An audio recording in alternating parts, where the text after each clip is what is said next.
Mantras of our Lord Sri Aurobindo. Our Lord Sri Aurobindo says it is a mistake to think that a thought or will can have effect only when it is expressed in speech or act.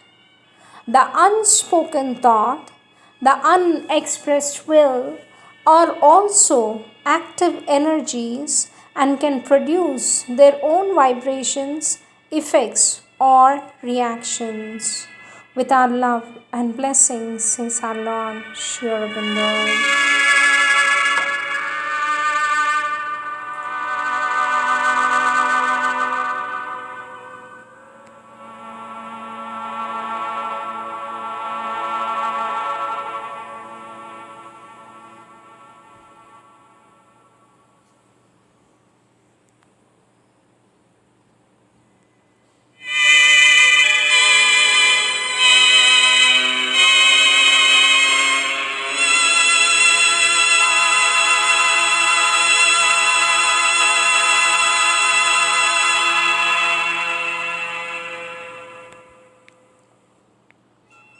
Words of our Lord Sri Aurobindo, taken from the collective works of our Lord Sri Aurobindo, Letters on Yoga, Volume 4, Section 4, Human Relations in Yoga, Chapter 1, Human Relations and the Spiritual Life, Subtopic, Relations with Others in Integral Yoga.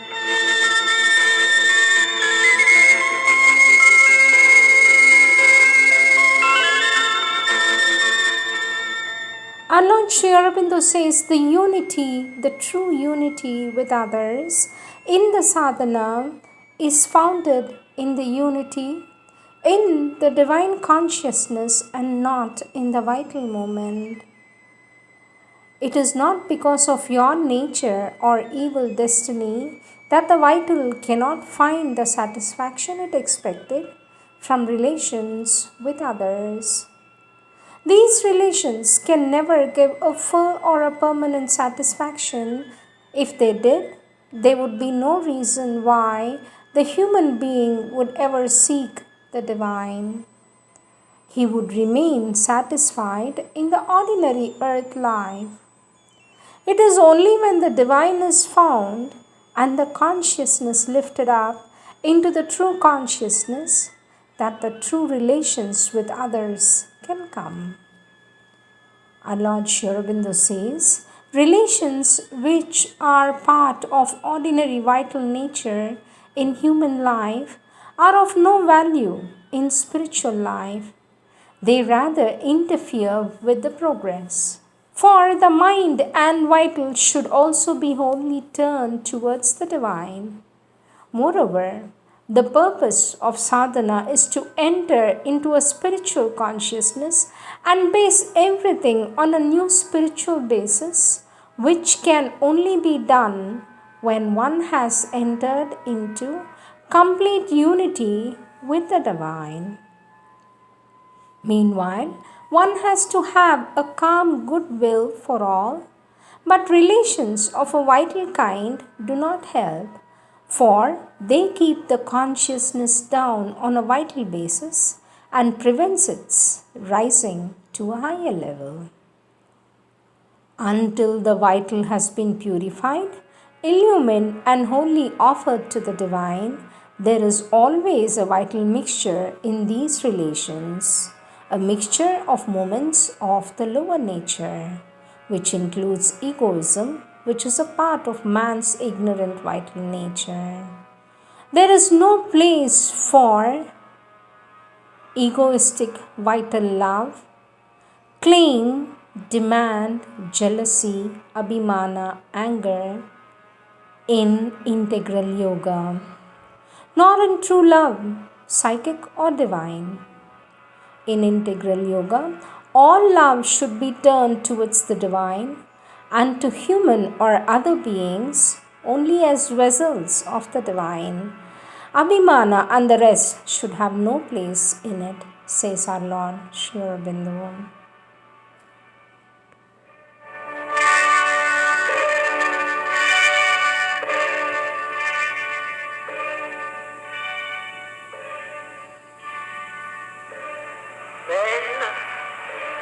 countries, continents.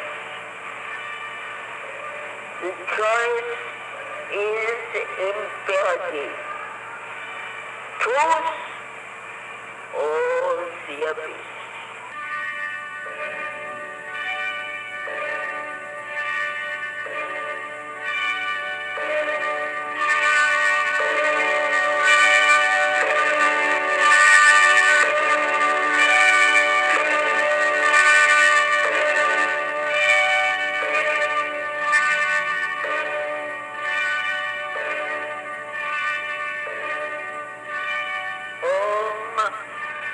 Nation, continent, le choix est impératif, c'est la vérité ou la vie.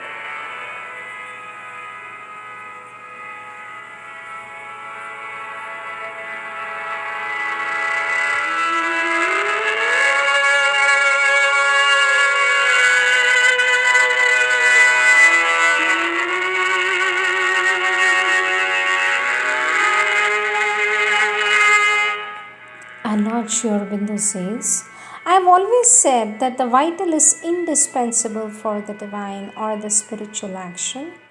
Without it, there can be no complete expression, no realization in life, hardly even any realization in sadhana.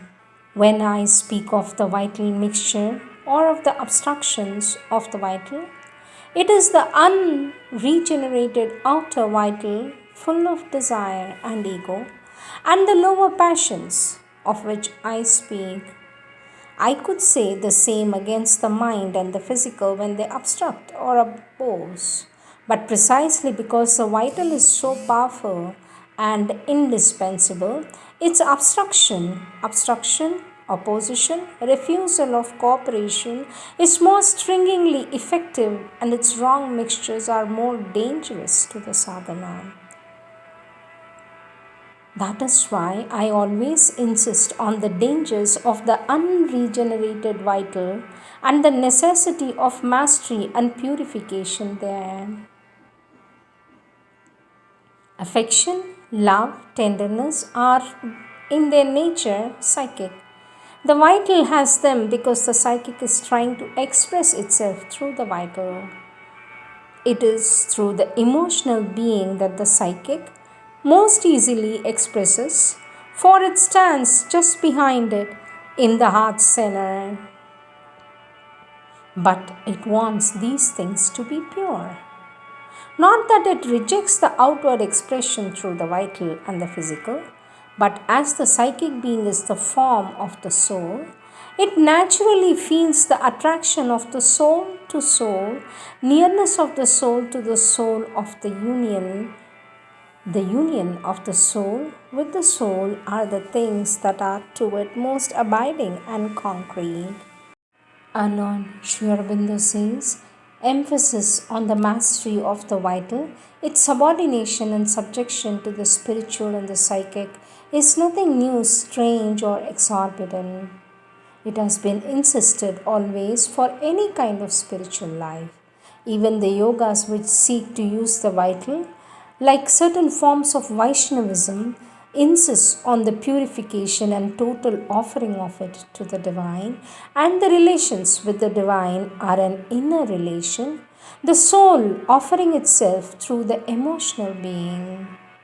The soul or psychic being is not something unheard of or incomprehensible. Absence of love and fellow feeling is not necessary for nearness to the divine. On the contrary, a sense of closeness and oneness with others is a part of the divine consciousness into which the sadhak enters by nearness to the divine and the feeling of oneness with the divine. An entire rejection of all relations is indeed the final aim of Mayavadan, and in the ascetic yoga, an entire loss of all relationship of friendship and affection and attachment to the world and its living beings, considered as a sign of advance towards liberation, moksha. In this yoga, the feeling of unity with others, love, universal joy, and ananda are an essential part of the liberation and perfection, which are the aim of the sadhana. Aurobindo says, there is sometimes an ostensible reason, disappointment of the surface vital, withdrawal of affection by others, the perception that those loved or men generally are not what one thought them to be, and a host of other causes. But often the cause is a secret disappointment on some part of the inner being, not translated into the mind, because it expected from these things something which they cannot give. It is the case with many who turn or push to the spiritual life. For them, it takes the form of a vairagya, which drives them towards the ascetic indifference and gives the urge towards the moksha. For us, what we hold to be necessary is that the mixture should disappear and that the consciousness should be established on a purer level, not only spiritual and psychic, but a pure, higher mental, vital, and physical consciousness in which there is not this mixture.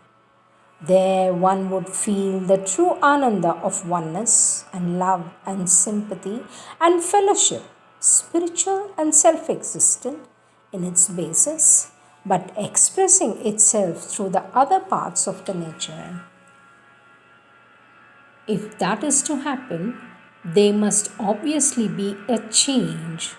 The old form of these movements must drop off and leave room for a new and higher self to disclose its own way of expression and realization of itself and of the divine through these things. That is the inner truth of matter. Our Lord Sri Aurobindo says it is therefore that the condition you describe is a period of transition and change, negative in its beginning, as these moments often are at first, so as to create a vacant space for the new positive to appear and live in it. But the vital, not having a long, continued, or at all sufficient or complete experience of what is to fill the vacancy, feels only the loss and regrets it, even while another part of the being, another part of the vital is ready to let go what is disappearing and does not yearn to keep it. If it were not for this moment of the vital, the disappearance of these things would, at least for the first sense of the void, bring only a feeling of peace, relief, a still expectation of greater things. Our Lord Sri Aurobindo says, what is intended in the first place to fill the void was indicated in the peace and joy which came to you as the touch of Shiva. Naturally, this would not be all but a beginning, a basis for a new self, new consciousness, an activity of a greater nature. It is a deep spiritual calm and peace that is the only stable foundation for a lasting bhakti and ananda. In that new consciousness, there would be a new basis for relation with others.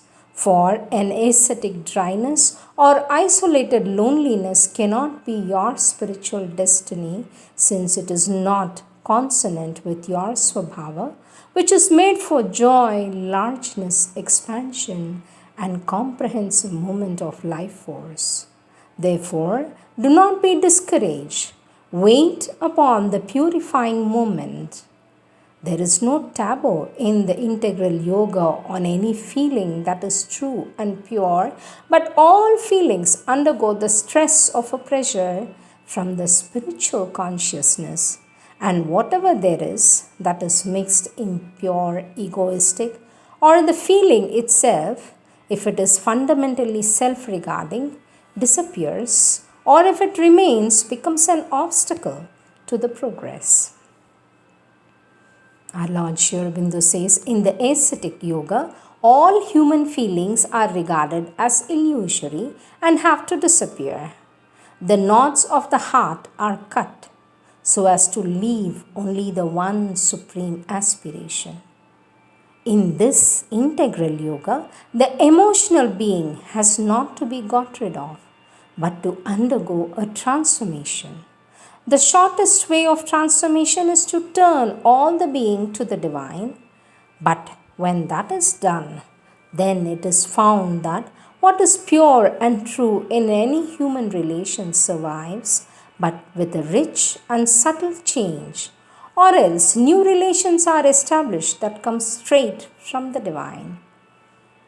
If, however, something resists the change, then it is quite possible that there may be an oscillation between blank indifference or vairagya and the indulgence of the untransformed feeling, the human vital on one side, the disillusioned vairagya on the other side. Some even have to pass through this vairagya in order to reach the possibility of a divinized emotional nature, but that is not the normal moment of this integral yoga. As being self centered, it is obviously not the right way or the right thing for integral yoga to be centered in the ego and revolving around it. One has to be centered in the divine, with all the moments turning around the center of the divine until they can all be in the divine.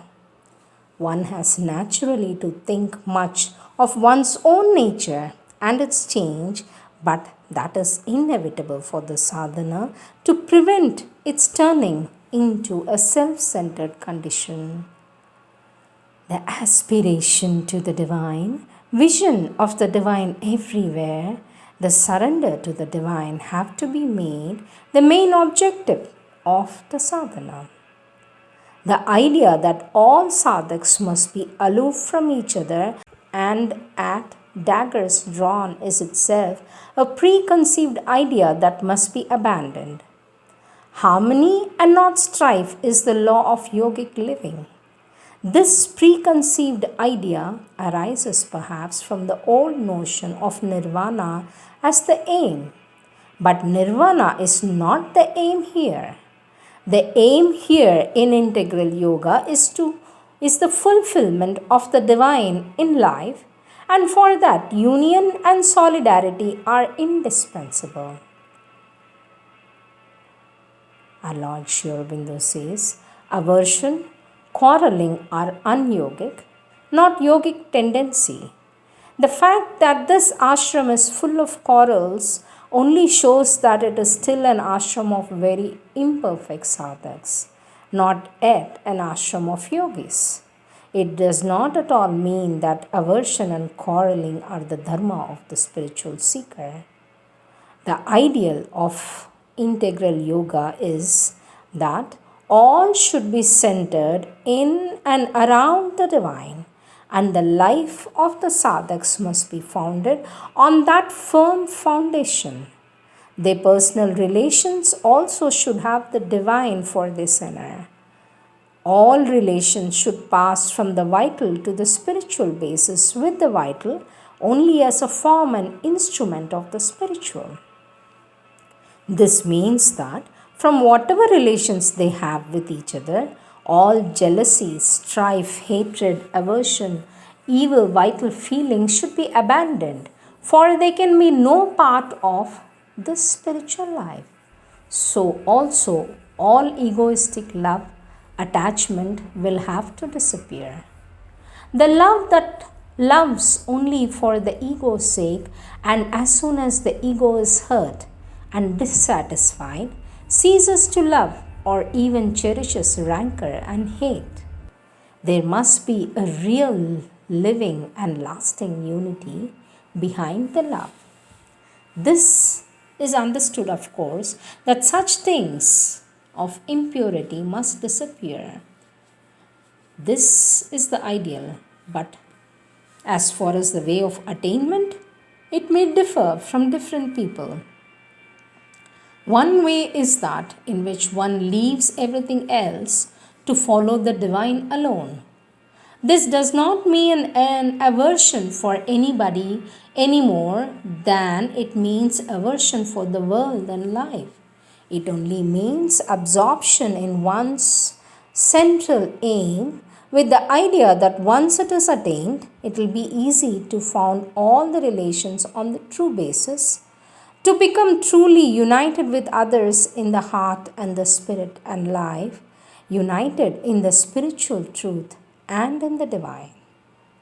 Our Lord Sri Aurobindo says the other way is to go forward from where one is, seeking the divine, centrally and subordinating all else to that, but not putting everything else aside, rather seeking to transform gradually and progressively whatever is capable of such transformation.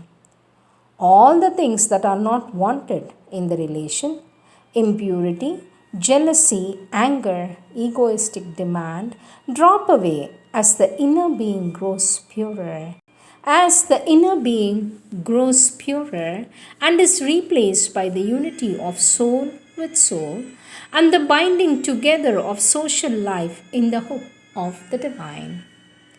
Your eagerness to bring your friends into integral yoga was perhaps in reality due to the recognition somewhere in the being that this was the safest way to persevere the relation, to found it on the common search for the divine. If quarrels intervene and there is a strife, it is because the old ego base is stuck still and brought in old reactions and not of a yogic character. But for that, yoga is not to be blamed. It is not that one cannot have relations with people outside, the circles of the sadhaks, but there too, if the spiritual life grows within, it is necessarily that affects the relation and spiritualizes it on the sadhak's side. And there must be no such attachment as would make the relation an obstacle or a rival to the divine. Attachment to the family, etc., is often like that, and if so, it falls away from the sadhana. That is an exigence which I think should not be considered excessive. All that, however, can be progressively done. A severing of existing relations is necessary for some. It is not so for all. A transformation, however gradual, it is indispensable. I must repeat that all this differs case to case. One rule for all is not practical or practicable. What is needed by each for his spiritual progress is the one consideration to be held in view, says our Lord Sri Aurobindo.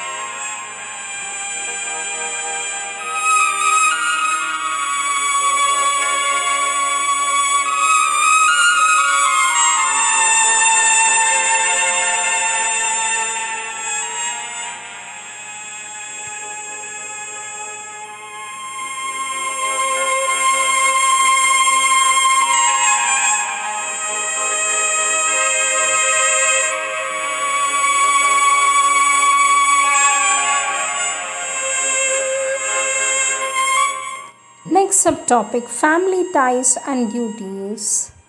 Our Lord Sri Aurobindo says, what you write about the family ties is perfectly correct. It creates an unnecessary interchange and comes in the way of a complete turning to the divine.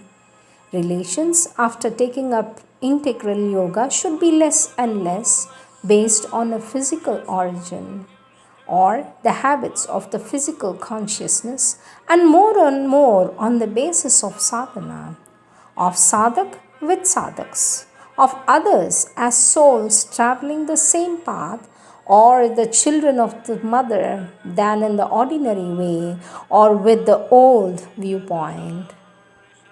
When one enters the spiritual life, the family ties which belongs to the ordinary nature falls away. One becomes indifferent to the old things. This indifference is a release. There need be no harshness. There need be no harshness in it at all. To remain tied to the old physical affections would mean to remain tied to the old ordinary nature that would prevent the spiritual progress. Human physical relations are necessarily temporary. The soul has to go away and prepare itself for other lives through which it will move eventually nearer to the divine. Regard it so. Open yourself to the peace from above. Turn yourself towards that which is eternal and divine, says our Lord Sri Aurobindo.